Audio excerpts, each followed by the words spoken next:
할렐루야. 우리 좌우에 계시는 성도님들과 인사하시겠습니다. 잘 오셨습니다.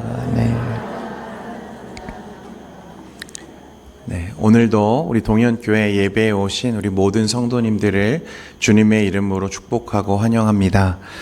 여러분, 한 가지 좀 첨언해서 광고 드릴 내용이 있는데요. 다음 주에 우리 한마음 체육대회를 가지려고 합니다.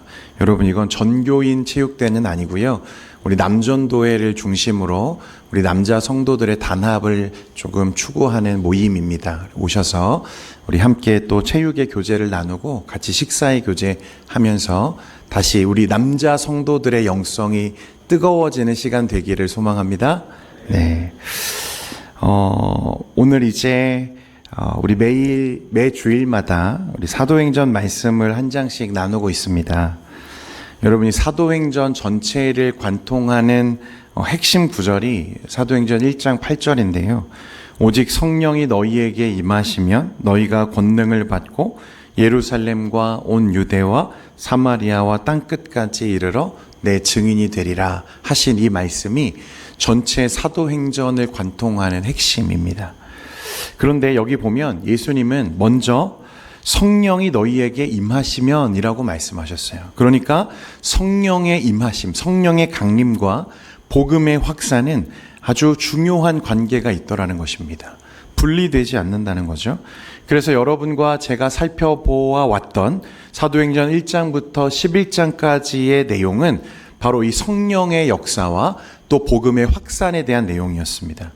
그래서 1장부터 11장까지 총 3차례에 걸쳐서 성령의 강림 사건이 나오죠. 원래 한 사건입니다만 처음 2장에서 오순절 마가 다락방에 성령이 임하시고 그날 수많은 유대인들이 예수님을 믿고 구원받았습니다. 한 번에 3,000명 또 어떤 때는 5,000명 이상이 예수를 믿고 교회로 쏟아져 들어왔어요. 그게 교회의 시작이었습니다.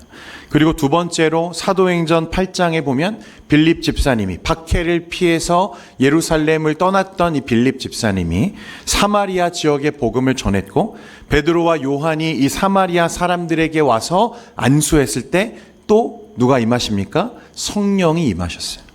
이로써 사마리아 사람들도 교회의 일원으로 이제 들어오기 시작했습니다. 그리고 마지막 세 번째로 이방인인 고넬료의 집에 성령이 임하시죠.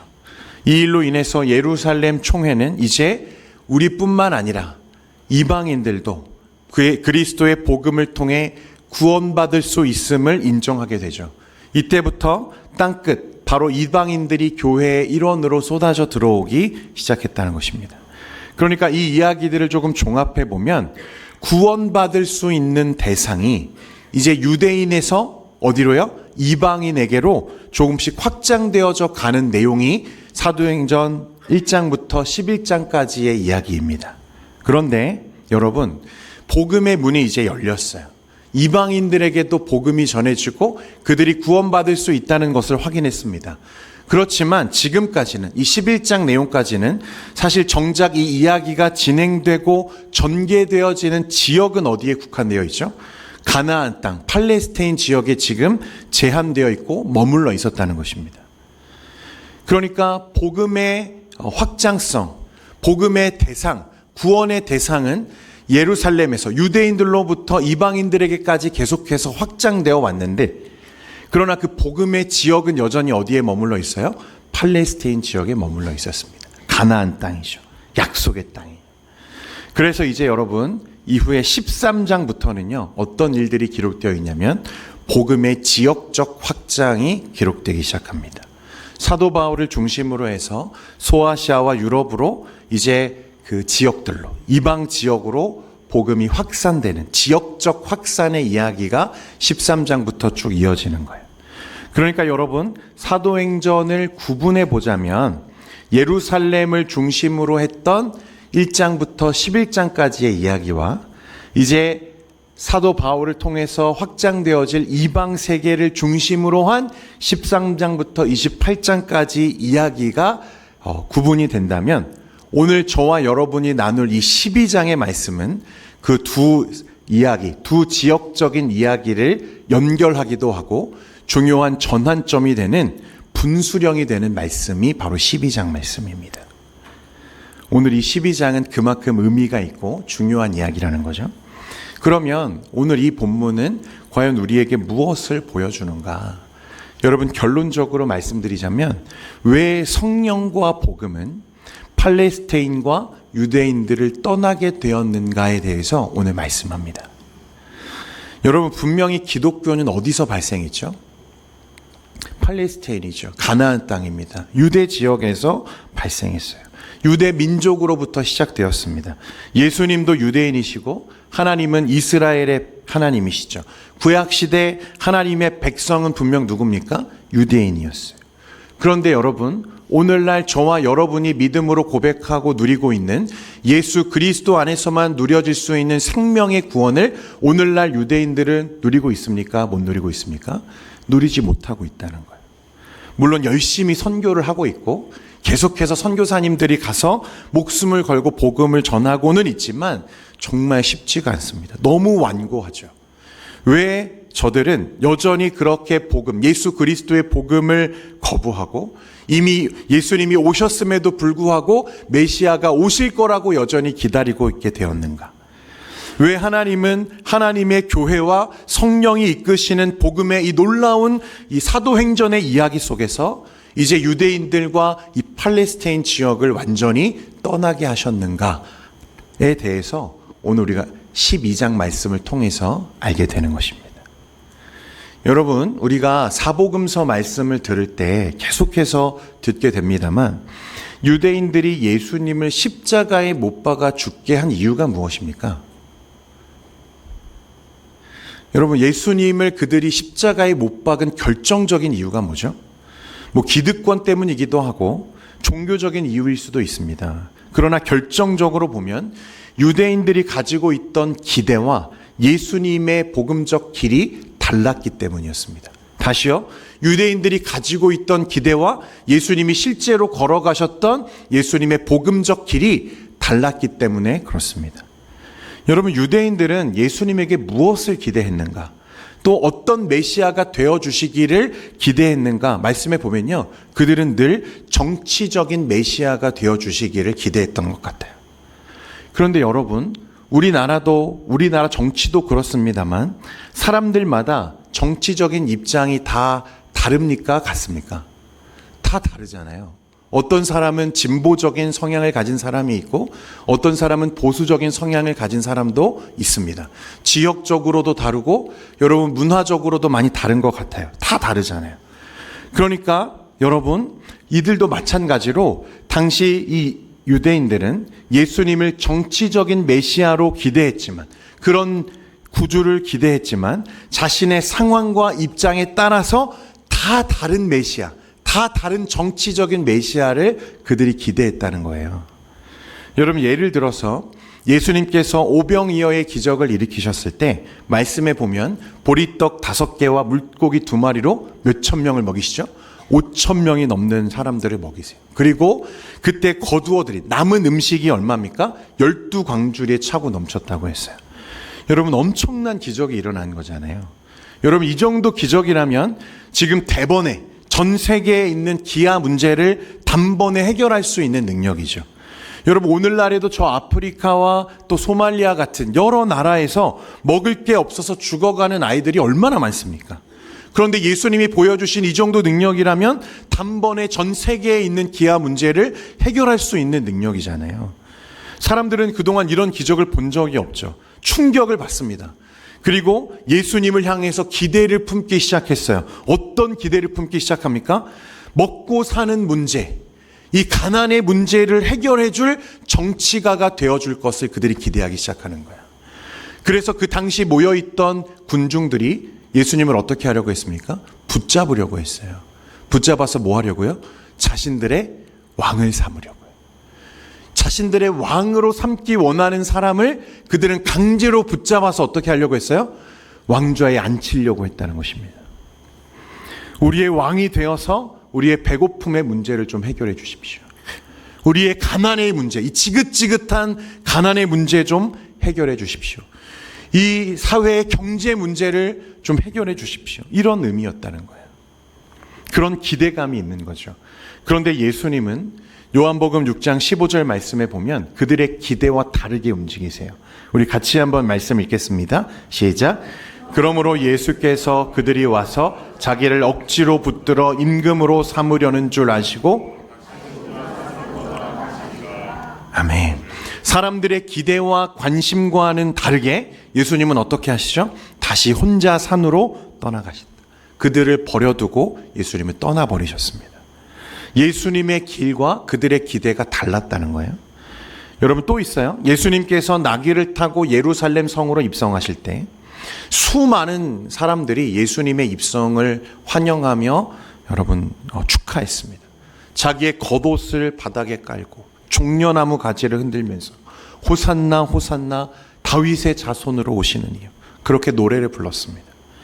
여러분, 그런 모습 속에서 사람들은 예수님을 향해 어떤 기대함이 있었냐 하는 것을 우리가 볼 수 있는데, 저렇게 위엄 있고 저렇게 인기 있는 분이라면, 예수님이라면 이 나라를, 흩어져 있는 이 나라를 하나로 교합하고 세력을 모아서 어디로부터?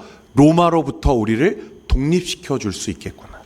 어떤 기대감이 있는 거예요? 예수님에게 독립운동가 또는 민족주의적인 정치가가 되도록 그들은 요구하고 기대했다는 것입니다. 심지어 제자들조차도 이런 생각에 합류하죠. 세베대의 아들 야고보와 요한이 예수님께 뭐라고 말합니까? 예수님, 나중에 주의 나라가 임할 때, 세워질 때 그 오른편에 저를 앉게 해주십시오. 왼쪽에는 이 친구를 앉게 해주십시오. 이게 무슨 말입니까? 개국공신이 되고 싶다는 말이었어요. 예수님을 그들도 뭐라고 생각해요? 정치적인 메시아로 기대하고 있다는 것입니다. 여러분, 그랬을 때 예수님은 어떻게 반응하시죠? 그들의 환영과 그들의 축복을 예수님은 누리고 계신 게 아니에요. 오히려 이스라엘에, 예루살렘 성전에 들어가셔서 시장을 뒤집어 엎으시고 로마를 저주하신 게 아니라 오히려 유대 민족을 향해서 저주를 선언하시죠. 그러니까 예수님의 길은 독립운동가도 아니었다는 것입니다. 또 어떤 사람들은 예수님의 이 탁월한 가르침을 듣고 그분이 이 사회의 정의와 질서가 되어주기를 기대했던 것 같아요. 그때에도 예수님은 누가복음 12장 14절 말씀에 보면 이르시되 이 사람아, 누가 나를 너희의 재판장이나 물건 나누는 자로 세웠느냐 하시고 말씀하십니다. 여러분, 이 모든 것들이 사람들이 예수님께 요구했던, 기대했던 것들이잖아요. 정치적인 기대였어요. 그런데 예수님은 그런 일들을 위해서 오신 분이 아니었다는 것입니다. 그들의 기대에 일관되게 예수님은 선을 그으셨어요. 그런 기대감이 올라올 때마다 예수님은 그 자리를 박차고 떠나셨습니다. 사람들이 환호해주고 환영해주고 예수님을 향해서 예수님을 높여드릴 때마다 예수님은 그 자리를 그냥 떠나셨어요. 그리고 그럴 때마다, 그런 정치적인 기대를 보일 때마다 예수님은 더 중요한 무언가가 있음을 끊임없이 그들에게 말씀해 오셨다는 것입니다. 그러니까 예수님이 가셨던 길은 그들의 정치적인 기대와는 전혀 달랐어요. 그리고 그들의 기대가 좌절되었을 때 그들은 어떻게 변하기 시작합니까? 예수님을 십자가에 못 박으라 외치는 폭도로 변하기 시작했습니다. 자신들을 실망시켰다는 이유로, 내 편에 서지 않았다는 이유로, 내 기대와 다르다는 이유로 예수님을 십자가에 못 박아 죽이라고 소리쳤어요. 내 기대를 채워주지 않는 메시아 따위는 죽어 마땅하다고 소리 질렀습니다. 마태복음 27장 25절에 백성이 다 대답하여 이르되 그 피를 우리와 우리 자손에게 돌릴지어다 하거늘 그랬습니다. 예수님을 죽일 수만 있다면 이런 저주라도 내가 감수하겠습니다 라고 말했다는 거예요. 여러분, 이 정치적인 신념이라는 게 사람을 얼마나 독하게 만드는지 모릅니다. 여기에는 부모 자식도 없고 친구도 없는 거죠. 거의 광기에 사로잡힌 사람들이 되어가요. 당시 예수님을 십자가에 못 박으라 외쳤던 군중들이 그랬습니다. 여러분, 그런데 오늘날 우리 한국 교회가 우려스러운 부분이 이것입니다. 한국 교회의 신뢰도가 날이 갈수록 바닥을 쳐가고 있는데 그 중에 중요한 이유 중에 하나가 교회가 자꾸 어떻게 되어가요? 정치적으로 변해간다는 거예요. 정치화된다는 것입니다. 신앙을 자꾸 정치화하려고 해요. 교회와 신앙을 정치 진영에 엮으려고 한다는 것입니다. 그래서 교회를 어떤 정치적인 한편에 세우려고 하는 시도들이 계속돼요. 여러분, 예수님까지도 이제는 자신의 신념과 정치적인 색깔에 맞춰서 해석하려고 하는 시도들이 생겨납니다. 여러분, 그러나 기억할 것은 좌우, 진보, 보수, 친일이냐 친북이냐, 여러분, 그런 것은 하나님의 나라와는 하등 관계가 없다는 사실입니다. 교회는 일제강점기 때도 고난당했고 공산 세력 아래에서도 똑같이 고난당했습니다. 하나님의 나라는 그런 정치적인 것과는 아무런 상관이 없다는 거예요. 여러분, 예수님은 그런 길을 걷지 않으셨다는 것입니다. 실제로 예수님의 제자들 중에는요, 친로마 성향을 가진 세리 마태 같은 사람도 있었고요, 반대로 열심당원으로 활동했던 가나나인 시몬도 있었습니다. 여러분, 세리와 열심당원이 함께 할 수 있는 그곳이 어디냐면 교회인 것입니다. 그리스도 안에서는 우리의 정치 중에 좌냐 우냐, 여러분, 그게 아무런 의미가 없다는 거예요. 유대인들이 정치적인 메시아를 고대하다가 오직 그런 길로 예수 그리스도를 몰아가다가 그를 십자가에 못 박게 되었던 이 사실을 여러분 꼭 기억하시기를 바랍니다. 하나님의 나라는 그런 정치적인 색깔 위에 세워지는 게 아니라는 거예요. 여러분, 오늘 이 사실을 기억하면서 오늘 본문을 보시면요, 오늘 말씀에 유대인의 정치적인 기대를 충족시켜주는 여러분 한 사람이 등장합니다. 누구냐면 헤롯 대왕이에요. 헤롯입니다. 헤롯. 당시 유대 사회에는 이제 예수 믿는 사람들이 점차 많아지는 중이었잖아요. 누가 이제 이 사실에 위기감을 느끼기 시작하냐면 유대교 지도자들이 위기감을 느끼기 시작합니다. 그래서 누군가는 기독교의 기세를 좀 꺾어줬으면 좋겠다, 그런 바람이 있었어요. 그 일을 앞장서 해준 사람이 누구냐면 바로 헤롯입니다. 여러분, 이 헤롯은요, 예수님 당시에 베들레헴 일대의 어린 아이들을 학살했던 헤롯은 아니고요, 그 헤롯 대왕의 손자입니다. 헤롯 아그리파 1세. 이 사람은 에돔 출신이에요. 여러분, 이방인입니다. 여러분, 유대인들이 이방인을 얼마나 멸시하는지 우리가 계속해서 이야기해 왔잖아요. 이방인이에요. 로마에 의해서 임명되어진 그 지역의 분봉왕입니다. 그런데 문제는 이방인이기 때문에 이 유대인들이 헤롯을 잘 따랐을까요? 안 따랐을까요? 잘 따랐을까요? 안 따랐을까요?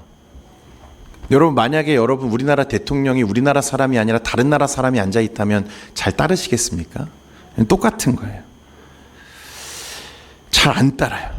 이게 그래서 그에게 늘 콤플렉스 같은 부분이었습니다.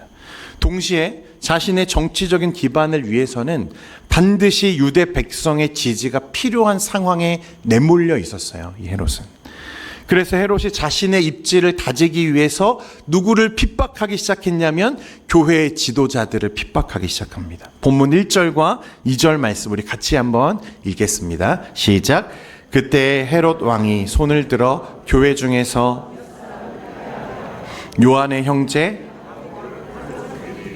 아멘. 여러분, 이때 누가 순교했습니까? 야고보 사도가 처음으로 순교했어요. 사도 중에 첫 번째 순교자가 나온 거예요. 근데 헤롯이 야고보를 죽였을 때 사람들의 반응을 살펴보니까 3절에 보면 유대인들이 이 일을 기뻐하는 것을 보고 그랬습니다. 유대인들이 너무 기뻐하는 거예요. 자신들의 눈엣가시였던 기독교와 기독교의 수장을 그렇게 처형해 주니까 헤롯을 향해서 도리어 환호성을 지르며 박수를 치더라는 것입니다. 그 열광적인 반응을 보고 헤롯이요 속으로 쾌재를 불렀을 거예요. 아, 이거구나. 기독교인들을 잡아 죽이면 내 지지도가 올라가는구나. 여러분, 정치인들의 머리가 이럴 때 얼마나 빠르게 돌아갑니까? 그렇죠? 헤롯은 지체하지 않았어요. 기세를 몰아서 누구를 붙들었습니까? 베드로 사도를 붙들었습니다.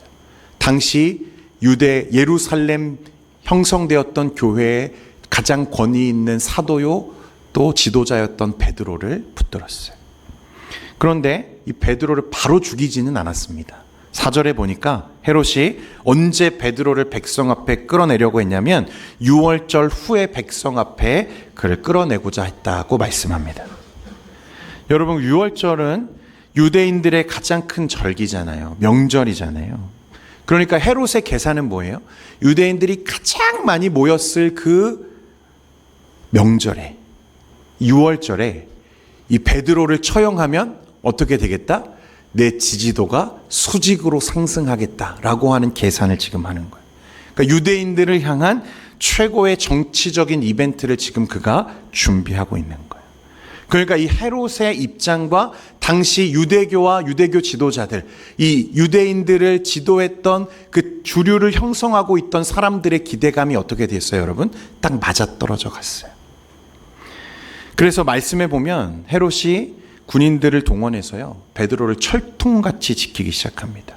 졸음을 방지하기 위해서 3시간마다 사람들을 교대하게 하고 그를 견고한 쇠사슬로 묶어서 감옥에 가두어 두었어요. 베드로는 이제 꼼짝없이 죽게 된 것입니다. 여러분, 이런 면에서 헤롯은 유대인들의 기대를 따라서 유대인들의 정치적인 메시아 역할을 톡톡히 지금 해내고 있는 거예요. 그들이 원하는 일들을 지금 해주고 있는 것입니다. 가려운 부분을 막 긁어줘요. 그런데 그들이 기대하는 대로 그대로 되었는가? 그렇지 않았습니다. 저들의 계산을 주님께서 이제 무너뜨려 가기 시작하는데 7절 말씀 우리 같이 한번 보겠습니다. 7절입니다. 시작.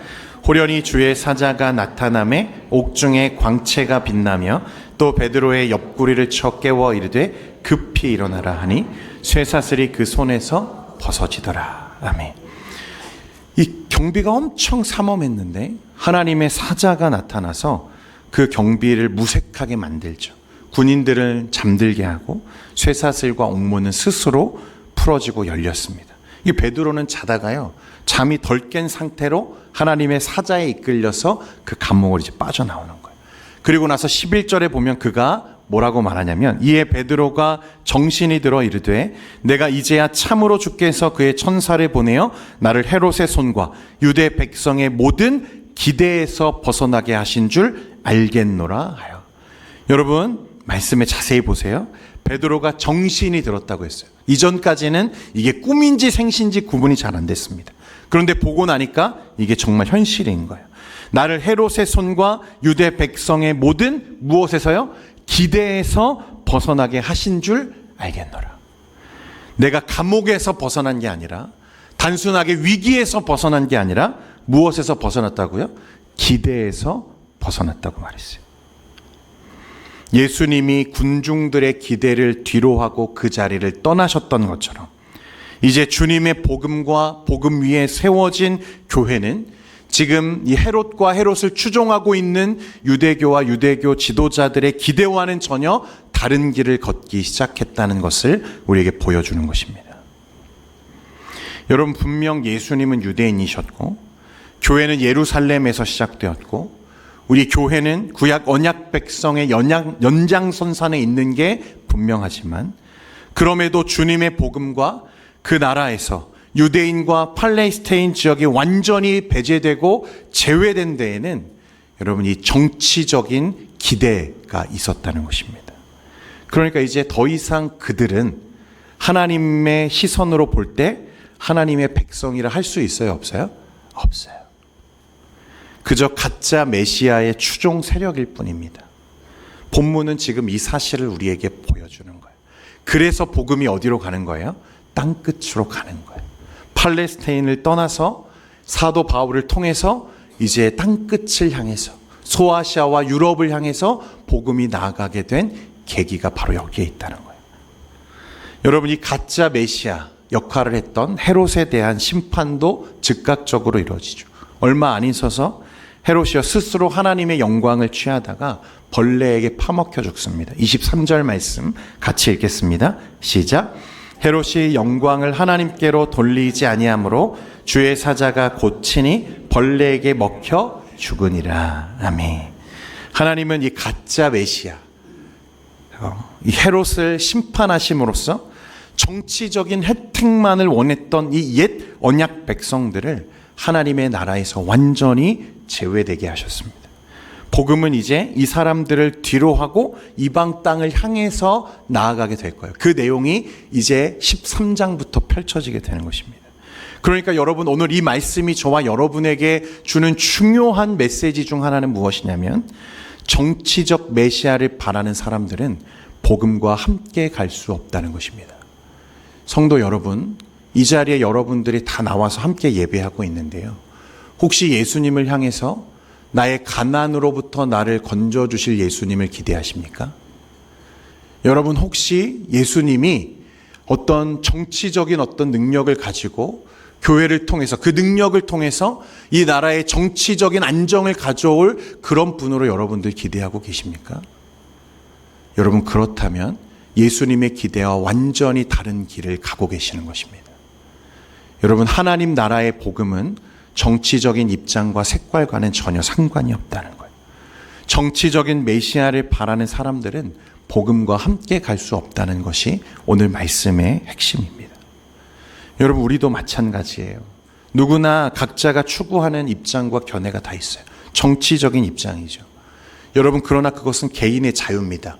정치를 여러분 등한시해야 된다, 정치는 필요 없다, 그런 말을 하는 게 아니에요. 그러나 중요한 것은 그것이 교회의 담을 넘어 들어오게 하지는 말라는 것입니다. 그걸 가지고 서로를 판단해서는 안 된다는 거예요. 교회를 정치화하고 예수님을 정치적인 메시아로 만들려고 하지 말라는 것입니다. 우리는 그런 정치를 기대하는 사람들이 아닌 거예요. 로마서 14장 17절 말씀에 여러분 아주 유명한 말씀이죠. 같이 한번 읽겠습니다. 시작. 하나님의 나라는 먹는 것과 마시는 것이 아니요 오직 성령 안에 있는 의와 평강과 희락이라. 여러분, 하나님의 나라는 먹는 것과 마시는 것이 아니라 했어요. 서로 분열해서 좌우 누가 옳고 누가 그르다 이 땅에 이루어지는 그 어떤 것들로 규정되는 것이 아니라는 거예요. 하나님의 나라는 오직 성령 안에 있는 의와 평강과 희락이니라. 여러분, 이 사실을 믿으시기를 바랍니다. 우리가 이 땅에 살고 있지만 우리의 시민권은 이 땅에 있는 것이 아니에요. 어디에 있습니까? 하늘에 있어요. 여러분, 하나님 나라에 속한 자들인 줄 믿으시기를 바랍니다. 따라서 이 땅의 정치가 우리가 기댈 수 있는 반석이 될 수 없다는 거예요. 정치는 필요하죠. 중요합니다. 여러분, 너무 중요해요. 여러분, 위정자들을 위해서 기도해야 되고 대한민국을 위해서 기도할 때 정치를 위해서 꼭 기도하셔야 돼요. 그러나 여러분, 그것을 기대하지는 말라는 거예요. 무엇을 기대해야 됩니까? 우리는 하나님을 기대해야 돼요. 우리의 모든 기대와 소망을 뛰어넘어서 일하시는 하나님을 기대하는 여러분 되시기를 축원드립니다. 이게 오늘 우리에게 주시는 말씀이에요. 그리고 그것을 보여주는 중요한 장면이 또 하나 나오는데, 여러분, 베드로가 감옥에 갇혀 있을 때 그가 살아날 수 있는 가능성은 제로였습니다. 전혀 없었어요. 상황이 그렇죠. 그런데 이 상황에 교회는 그러면 무엇을 하고 있었는가? 여러분, 5절 말씀 같이 한번 읽겠습니다. 시작. 이에 베드로는, 같이 읽겠습니다. 시작. 이에 베드로는 아멘. 교회가 무엇했다고 말씀합니까? 기도했다. 마가라 하는 요한의 어머니 마리아의 집에 모여서 그들이 기도하고 있었어요. 그런데 여러분, 간절히 기도했다고 말합니다. 여기서 간절이라는 단어가요, 사도행전 전체에서는 딱 한 번 등장하고 누가복음 22장에 보면 겟세마네 동산에서 예수님이 기도하시는 장면이 나오죠. 거기서 이 단어가 딱 2번 나옵니다. 그때 예수님이 어떻게 기도하셨죠, 여러분? 땀이 피가 되도록 기도하셨어요. 그렇게 간절하게 기도하셨죠. 그와 같이 교회가 간절하게 누구를 위해서 기도했습니까? 베드로를 위해서 기도했어요. 하나님, 야고보 사도가 순교했습니다. 베드로 사도까지 데려가시면 저희는 어떻게 합니까? 그런데 여러분, 참 재밌는 장면이 나오는데, 이제 베드로가 풀려났잖아요. 하나님의 사자에 이끌려서 걸어서 나왔어요. 그리고 나서 곧장 어디로 갔냐면 이 마리아의 집으로 갔습니다. 그런데 베드로가 왔다는 사실을 누가 제일 먼저 알게 되냐면 로데라고 하는 여자아이가 먼저 알게 돼요. 우리 13절과 14절 말씀 같이 한번 읽겠습니다. 시작. 베드로가 대문을 두드리는데 로데라 하는 여자아이가 영접하러 나왔다가 베드로의 음성인 줄 알고 기뻐하여 문을 미처 열지 못하고 달려 들어가 말하되 베드로가 대문 밖에 섰더라 하니. 여러분, 로데가 너무 기뻤어요. 지금 집안에서 온 성도들이 간절하게 땀이 피가 되도록 베드로를 위해서 기도하고 있잖아요. 하나님, 베드로를 좀 살려주세요. 그런데 지금 문 밖에 누가 와 있어요? 베드로가 와 있어요. 이것을 보고 너무 기뻤던 거예요. 하나님이 우리 기도를 들어주셨구나. 베드로를 살려주셨구나. 어린아이지만 순수하게 이것을 기뻐했습니다. 그래서 그렇게 기도하는 어른들을 존경하게 되었을 거예요. 그렇지 않았겠습니까? 로데는 베드로의 이 생환 소식을 전하러 미처 문도 못 열고 어떻게 했어요? 집 안으로 뛰어들어갔어요. 그리고 나서 사람들에게 여러분 베드로가 살아 돌아왔어요. 지금 문 밖에 베드로가 와 있어요. 라고 말했다는 거예요. 15절에 그런데 사람들이 뭐라고 말합니까? 그들이 말하되 내가 미쳤다 하나 여자아이는 힘써 말하되 참말이라 하니 그들이 말하되 그러면 그의 천사라 하더라. 뭐라고 했어요 여러분? 미쳤다고 했어요. 아니 해도 너무하지. 그래도 여자아이한테 미쳤다는 말이 뭔 말입니까? 베드로가 어떻게 살아 돌아와? 야, 너 미친 거 아니야? 그렇게 말했다는 거예요. 아니에요, 진짜예요 라고 말했는데도 야, 네가 만약 베드로의 음성을 들었다면 그건 베드로가 아니라 천사일 거야. 그렇게 말했습니다. 여러분, 그러니까 여기 모여서 기도했던 사람들은 기도는 했지만 그 기도가 이루어질 것이라고 믿지는 않았어요. 그렇죠? 이 아이가 얼마나 시험이 들었겠습니까? 여러분, 그런데 저와 여러분의 믿음이 사실 이와 같지 않습니까? 수없이 기도하고 부르짖고 그렇게 하지만 마음에서는 안 믿어요. 이게 되겠어? 기도한다고 될까? 여러분, 이걸 보면 우리의 믿음과 우리의 신앙이 얼마나 보잘것없는 것인지를 알게 돼요. 내가 기도하는 것조차도 믿지 못하는, 하나님께서 나에게 이루실 것을 기대하지 못하는 우리의 연약함이죠. 그런데 여러분, 하나님께서 어떻게 하셨습니까? 그들의 이 연약함을 뛰어넘어서 그들이 기대조차 하지 못했던 것들을 하나님이 이루신 줄 믿으시기를 바랍니다. 그런 연약한 자들의 믿음과 기도를 통해서 하나님이 일하셨어요. 그들의 믿음은 겨자씨보다도 작아서 너무나 보잘것없고 하찮은 것이었지만 하나님은 그 작은 믿음을 거목처럼 쓰신 줄 믿으시기를 바랍니다. 내가 구하는 것조차도 믿지 않는 연약한 믿음과 기대를 하나님은 월등히 뛰어넘어서 하나님의 일들을 이루어 가신다는 거예요. 여러분, 이제 이게 중요해요. 그러면 이 이야기가 오늘 왜 여기에 있어야만 하는가? 왜 이 이야기가 12장에 기록되어야만 했는가? 여러분, 이것이 13장 이후로 이루어져 나갈 하나님의 일을 기대하게 만드는 하나님의 장치인 거예요. 하나님은 이제 인간의 기대와 인간이 이룰 수 있는 어떤 한계를 뛰어넘어서 하나님의 일들을 이루어 가실 것을 오늘 이 말씀을 통해 보게 하시는 것입니다. 여러분, 하나님이 어떤 일들을 이루세요? 이 작은 동네, 유대 땅에서 시작되었던 이 복음, 너무 작은 이 복음이 작은 바람에도 꺼질 것 같은 이 약한 등불이 로마의 핍박과 유대교의 핍박 앞에 사그러들 것처럼 보였던 위태로웠던 이 복음이 그리스도인들을 통해서 아시아로, 유럽으로 거대한 산불처럼 퍼져나가게 하시는 그 일들을 하나님이 이루시죠. 마침내는 로마를 전복시키고 2000년이라고 하는 시간을 지나오면서 전 세계의 3분의 1이 넘는 20억 인구가 이제는 예수 그리스도를 나의 구주, 나의 하나님으로 고백하게 만드시는 일. 그런데 여러분, 그 일을 하나님은 이렇게 작고 연약한 자들을 통해서 이루셨다는 것입니다. 그러니까 하나님은 어떤 분이세요? 인간의 정치적인 기대를 아득히 뛰어넘어서 일하시는 분이심을 믿으시기를 바랍니다. 우리는 너무 근시한 쪽이라서, 여러분, 우리 눈에 잘 보이지 않아서 그런 하나님을 기대하지 못할 때가 참 많아요. 우리의 믿음, 하나님께 대한 믿음이 너무나 보잘것없어요. 그러다 보니까 어떤 생각이 들어요? 나 같은 사람이 뭘 할 수 있겠어? 나같이 연약한 사람이 뭘 할 수 있어? 우리 교회 너무 보잘것없어. 우리 교회 입지가 이 지경인데 뭘 기대할 수 있어? 교회 다 망했어. 여러분, 우리가 그렇게 말하는 시대 속에 지금 살고 있잖아요. 여러분, 정말 그럴까요? 교회가 망할까요? 복음이 여러분 사그라들까요? 에베소서 3장 20절 말씀에 여러분 같이 한번 읽겠습니다. 시작. 우리 가운데서 역사하시는 능력대로 우리가 구하거나 생각하는 모든 것에 아멘. 우리가 구하거나 생각하는 모든 것에 어떻게 하신다고요? 더 넘치도록 능히 하실 분임을 믿으시기를 바랍니다. 여러분, 하나님은 지금까지도 그렇게 일해 오셨어요.